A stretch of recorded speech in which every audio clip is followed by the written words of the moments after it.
Les guerriers de l'astral, partie 2, épisode 4. Bonjour à nouveau, merci d'être ici avec moi une fois de plus. J'espère que vous allez très bien aujourd'hui. C'est Marie. Bonjour, bienvenue sur ma chaîne. Ces informations peuvent être considérées comme de la science-fiction, ou comme le spectateur le voit le mieux, et je les publie à des fins de divertissement uniquement. Cependant, je prends mes informations très au sérieux, et pour quiconque a des yeux pour voir. J'écris ceci le matin du 9 octobre 2024. Ceci est une suite des dernières vidéos sur ce sujet, en particulier la dernière, les guerriers de l'astral partie 1, donc je suggère fortement de les regarder pour savoir comment j'en suis arrivé à tout ce que je vais dire ici aujourd'hui. Le concept des guerriers de l'astral nous fait tous penser à des entités spirituelles positives qui se promènent en armure d'or, brandissant une épée contre tout ce qui est maléfique, un peu comme les archanges sont dépeints. Bien que, d'après mon expérience, cela puisse être vrai, la plupart des guerriers de l'astral combattent le mal simplement en existant, car leur vibration élevée est très toxique pour toutes les entités qui sont définies comme ayant des vibrations existentielles très basses. Un être à haute vibration dans un royaume à basse vibration est comme une bougie dans une pièce sombre. Une seule suffit à perturber les ténèbres, et par conséquent ces entités feront tout ce qui est en leur pouvoir pour éteindre sa lumière, car elle détruit littéralement leurs ténèbres et leur royaume maléfique avec elle. Cela signifie que par définition, toutes les graines d'étoiles positives à haute vibration sont des guerriers de l'astral, en particulier sur Terre.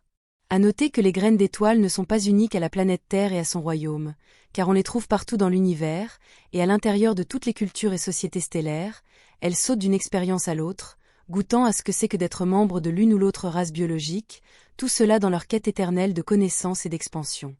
Comme je l'ai déjà expliqué précédemment et dans un autre contexte, les graines d'étoiles sur Terre n'ont pas besoin d'être en mission, car les missions sont vues avec des idées et des paramètres sociaux de la Terre, tout ce qu'elles doivent faire est d'être qui elles sont, et de suivre leur vie et leurs intérêts du mieux qu'elles le peuvent. Le simple fait qu'une graine d'étoile soit présente dans un endroit ou un autre sur Terre, c'est être la bougie dans une pièce sombre, et plus sa vibration est élevée, plus son influence s'étend, même si la graine d'étoile est triste ou déprimée, son essence sera toujours à haute vibration. Mais attention, une graine d'étoile qui a vécu de nombreuses incarnations dans d'autres lieux, et qui a existé et prospéré dans des domaines existentiels plus élevés, non matériels, un pouvoir de manifestation phénoménal pour les bonnes et les mauvaises choses, il est donc de sa responsabilité de le savoir, et de ne manifester que de bonnes choses pour elle-même et avec elle pour le collectif qui l'entoure, et qu'elle influence. La maîtrise de soi dans tous les aspects de la vie, la détermination et le contrôle émotionnel sont essentiels pour ne pas tomber dans une spirale mentale destructrice, qui manifestera des choses horribles à une vitesse effroyable, par rapport à quelqu'un d'autre qui est plus normal et moins puissant, faute de meilleurs mots. La simple présence d'une graine d'étoile à haute vibration, déterminée et consciente de l'être, dans un endroit à basse vibration est suffisant pour perturber les schémas énergétiques qui alimentent le mal dans cet endroit. Le simple fait qu'une de ces graines d'étoile entre dans une pièce où l'énergie est mauvaise, suffit à mettre fin à une grande partie de ce schéma de pouvoir énergétique maléfique. Mais, bien sûr, la graine d'étoile sentira qu'elle se trouve dans un endroit de basse vibration et se sentira dégoûtée ou repoussée par cet endroit, voulant partir car cette basse vibration tentera d'abaisser la sienne par le simple effet du principe de la fréquence dominante, qui stipule que la vibration la plus forte voudra que toutes les autres soient le plus similaires à elle. Cela pourrait être interprété comme le fait que le lieu de basse vibration est toxique pour la graine d'étoile, mais cela dépend du cadre personnel de la graine d'étoile, de son pouvoir interne et de sa capacité à résister à toutes sortes d'adversités. La fréquence dominante de ces lieux de basse vibration peut vouloir abaisser celle de la graine d'étoile, ce qui est la définition d'être dans un endroit toxique, mais ce que je vais dire ensuite est très important. La vibration totale de la graine d'étoile ne peut pas être abaissée simplement en se trouvant dans un mauvais endroit à basse vibration, même si la graine d'étoile peut sentir sa vibration s'abaisser, peut-être parce qu'elle voit les choses horribles qui s'y passent. Par exemple, elle diminuera inévitablement, mais elle ne descendra jamais en dessous d'un certain point qui dépend de la structure de la graine d'étoile. Elle ne peut pas descendre plus bas parce que l'endroit ne changera pas ce que la graine d'étoile est au fond d'elle-même, et c'est parce que la personne à haute vibration, la graine d'étoile, ne génère pas vraiment sa vibration et son énergie. Une graine d'étoile à haute vibration n'est pas isolée, elle est la source elle-même, et où qu'elle aille, cela n'a pas d'importance. Cela peut également être interprété comme une forte connexion à la source, mais à mon avis, cela n'explique pas exactement ce qui se passe ici, car cette explication utilisée par d'autres personnes et auteurs génère l'idée d'être séparé de la source, donc d'avoir quelque chose comme une connexion à longue distance avec elle, et donc d'être quelque chose de différent d'elle. En tant que graine d'étoile, vous qui m'écoutez en ce moment, vous êtes la source, vous vous manifestez et vous créez avec votre attention et avec vos valeurs et vos idées les plus élevées. Vous équilibrez donc les basses vibrations et les royaumes hautement dualistes que vous traversez, en les remplissant de lumière et de la positivité de la création, et non de la destruction, de la source. Même si vous avez commis des erreurs tout au long de votre vie, vous devez savoir qu'à l'époque, vous avez toujours agi avec les meilleures informations dont vous disposiez à ce moment-là, et vous avez conclu que c'était la meilleure ligne de conduite possible, même si, en fin de compte, les choses ne se sont pas déroulées comme vous l'aviez souhaité.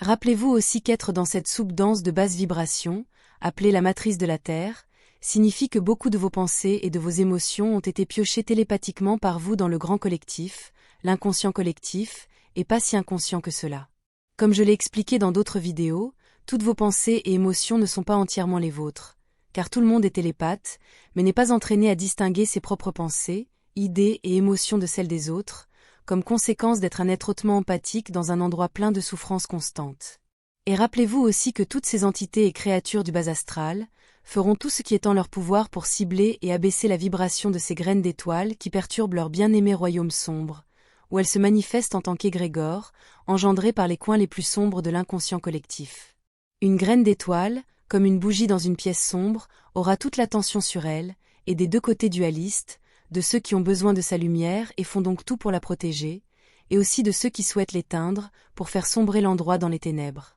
C'est peut-être l'explication la plus simple de la raison pour laquelle tant de graines d'étoiles sur Terre se sentent tellement ciblées, et par tous les côtés. Continuons, en plus de cette explication pas si romantique de la façon dont les graines d'étoiles combattent le mal par le simple fait d'exister, vous devez également savoir que la meilleure façon de combattre quelque chose est de ne rien donner à votre adversaire contre quoi rebondir. Donc le simple fait d'exister en tant que graine d'étoile dans un lieu de basse vibration, c'est combattre le mal, le vaincre, sans même avoir besoin d'entrer dans une confrontation ouverte. C'est parce qu'un combat direct peut être exactement ce que l'entité maléfique veut, mais la simple existence d'une graine d'étoile forte, encadrée, déterminée, qui est elle-même, comme la source elle-même, est un pouvoir que ces entités ne peuvent pas combattre, parce qu'il n'y a rien à combattre, puisque la graine d'étoile à haute vibration est inatteignable et intouchable, à l'intérieur de son armure faite d'énergie source à haute vibration.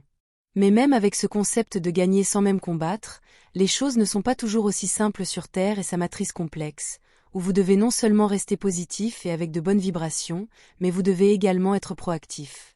C'est parce que les choses dans ce royaume de la Terre sont lentes à se manifester, par rapport à la façon dont les choses se produisent dans les royaumes supérieurs, et même avec le pouvoir de manifestation supérieure d'une graine d'étoile de la source. C'est là que le vieux dicton entre en jeu.